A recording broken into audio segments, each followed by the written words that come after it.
Hello అందరికీ welcome to రాణీశ్రీస్ kitchen.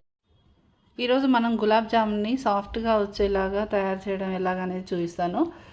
ముందుగా ఒక బౌల్ తీసుకొని దీంట్లో గులాబ్ జామ్ ప్రీమిక్స్ పౌడర్ వేసుకోవాలండి.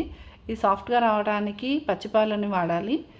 కొంతమంది ఏంటంటే పాలను వేడి చేసి చల్లార్చిన పాలను వాడతారు కదా, అలా కాకుండా పచ్చి పాలను వేసుకోవాలి. ఇది మొత్తం కలిసేలాగా కలుపుకోవాలి. కొద్ది కొద్దిగా పాలను వేస్తూ తడుపుకోవాలి. ఇది మొత్తం తడిపిన తర్వాత ఒక ముద్దలాగా చేసుకోవాలి. ఇది ఫస్ట్ మనం తడిపేటప్పుడు చపాతీ పిండిలాగా కాకుండా ఇంకొంచెం సాఫ్ట్గా రావాలి. చూడండి, ఇలా కలుపుకోవాలి. మొత్తం కలిపిన తర్వాత ఒక ముద్దలాగా చేసి ఒక మూత తీసుకొని దానిపైన పెట్టేసి ఒక 2 నిమిషాలు ఆగి చూడాలి. మళ్ళీ ఇలా అవుతుంది. ఇది అయిన తర్వాత ఇంకొంచెం నానాలండి. ఇది ఇంకొక 3-4 మినిట్స్ పెట్టుకుంటే సరిపోతుంది. అప్పటిలోపు మనం ఒక గిన్నెని మళ్ళీ ఇంకొక స్టవ్ పైన పెట్టేసుకొని దాంట్లో ఒక గ్లాస్ పైన నేను ఒక పావు గ్లాస్ వేసుకున్నానండి షుగరు. దాన్ని తడిసేంత వరకు వాటర్ పోసుకుంటే చాలు. అంటే ఒక గ్లాస్ వాటర్ పోస్తే చాలు. దానికి మనం ఒక 4 ఇలాచీలు వేయాలి. 3 వేసుకున్నాను, ఎక్కువ అవసరం లేదనేసి దీన్ని పొడిగా చేసి ఆ ఇలాచీ వేసేసుకుంటే దానికి ఫ్లేవర్ కోసం వేసుకుంటున్నాము.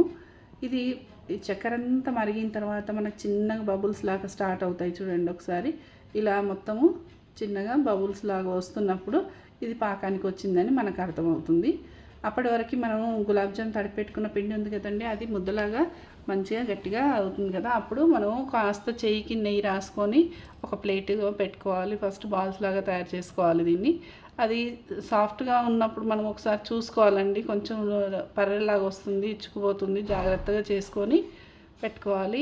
ఇవి ఏమాత్రం పిచ్చుకున్నా కూడా గులాబ్ జామ్ మొత్తం పగిలిపోతుందండి. అందుకని చూసి మెల్లిగా నెయ్యి రాస్తూ చేసుకోండి. నెయ్యి లేకపోతే ఆయిల్తో అయినా పర్లేదు, ఆయిల్ రాస్తూ కూడా ముద్దలుగా చేసుకోవచ్చు. ఇలా మొత్తం నేను ముద్దలుగా చేసుకున్నాను.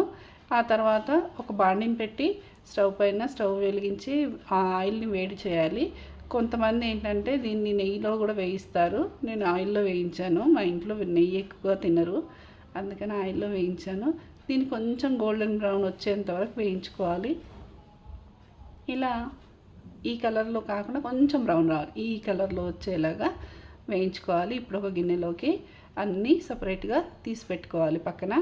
ఇప్పుడు ఈ బాండిని తీసేసి మళ్ళీ ఇందాక మనం షుగర్కి పెట్టుకున్నాం కదండి, ఆ గిన్నెని మళ్ళీ వేడి చేసి కొద్దిగా చూడండి బబుల్స్ వస్తున్నాయి కదా, అలా పాకం కొంచెం దగ్గర పడే వరకు చేసుకోవాలి. ఇప్పుడు మనము దాంట్లో నెయ్యిని కాస్త వేసుకుంటే సరిపోతుంది. ఎందుకంటే ఎక్కువ నెయ్యి తినే వాళ్ళకు అలవాటు ఉండదండి, వాళ్ళకి ఇష్టంగా ఉండదు. తినని వాళ్ళ కోసం ఇది. తినేవాళ్ళు అయితే నెయ్యిలో గోలించుకుంటే సరిపోతుంది.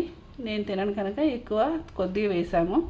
ఇప్పుడు ఫ్లేవర్ చాలా బాగుంటుంది వేడి పైన వేస్తే, అందుకని దాంట్లో వేసి గులాబ్ జామ్ కూడా వేసేసి నేను 1/2 అవర్ మూత పెట్టానండి.